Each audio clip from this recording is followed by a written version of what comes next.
Many Roma and travellers endure shocking hardship and inequalities in the Europe of today. To find out more, the EU's Fundamental Rights Agency surveyed Roma and travellers in 6 European countries, including Ireland. We asked 518 travellers in Ireland about their life and experiences of discrimination. The results are worrying, particularly in Ireland, where overall discrimination is one of the highest across all surveyed countries. Most travellers between age 16 and 24 don't have jobs and have very little chance of getting one. We need policies and actions to increase travel employment, which will reduce discrimination and racism against travellers. In fact, 38% felt discriminated against when looking for work, and only 17% of women and 13% of men have paid jobs. This is much lower than the national rate.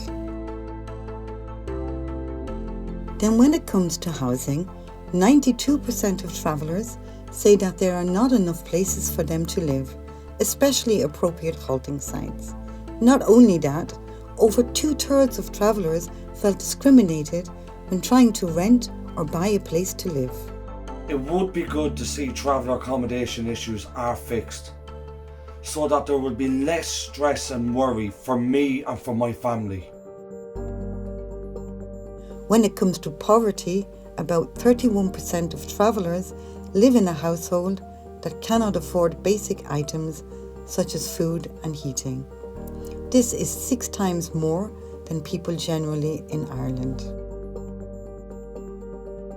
As for education, 70% of young travellers only complete the junior cycle of second-level education, compared to 5% of young Irish people generally. As a traveller woman studying in Maynooth University, I know despite a lot of racism on all educational levels, travellers still want to go on to third-level education. Travellers in Ireland experience high levels of racism and discrimination in all areas of life, and inequalities at work, education, housing and health lead travellers to living much shorter lives than people generally in Ireland.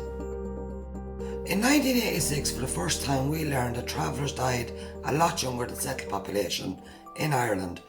And now it's 2020, we know travellers are still dying at a younger age than the settled population. This calls for Ireland and the EU to continue working with traveller organisations to find lasting solutions to end long-standing poverty, low employment and ill health, while still allowing travellers to enjoy the right to their culture, including nomadism.